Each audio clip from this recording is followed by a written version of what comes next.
sa pananaw mo po bilang isa sa mga abogado po, may danger ba na nalilito ang publiko sa pagkakaiba ng isang dokumentong umiiral sa international level at isang warrant na maaari nang ipatupad dito po sa Pilipinas? Attorney? Litong-lito na po. Litong-lito na po ang publiko. Hindi lang po dahil sa complexity naman talaga ng legal issue, kundi dahil sa mga magkakaiba at magkakakontrang pananaw ng gobyerno itself, no? Meron po akong show sa ibang channel na mismo po si GM Torre na hindi naman po sa panig natin ay inamin na there is a breakdown in the unity of command, no?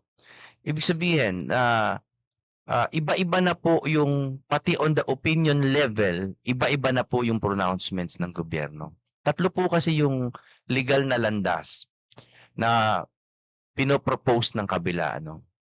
Una, yung pag-aresto kay Bato ay binabatay ng iba sa RA 9851, a domestic law. Yan po ang una. Pangalawa, ini-invoke nila yung Rome Statute. Okay? At pangatlo, they are invoking general public international law. Tatlo po yon na nila. Wala pong sinunod ang gobyerno. Kung doon tayo sa RA 9851, pag-uusapan po natin kung pwede nating isurrender sa ICC without passing through the judicial authority dito.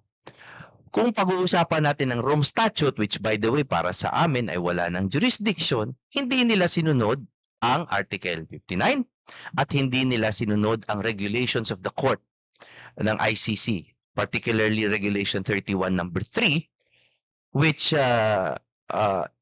shows how to effectively serve a warrant, no, na personal notice. At kung general na international law or customary law, hindi rin nila sinunod yung jurisprudence na sinite ng aking partner na si Attorney Boben. So kahit saan pong larangan nila dalhin ang kanilang argumento, hanggang ngayon nananatili po ang aming paninindigan that there is no lawful basis for the arrest of General Bato.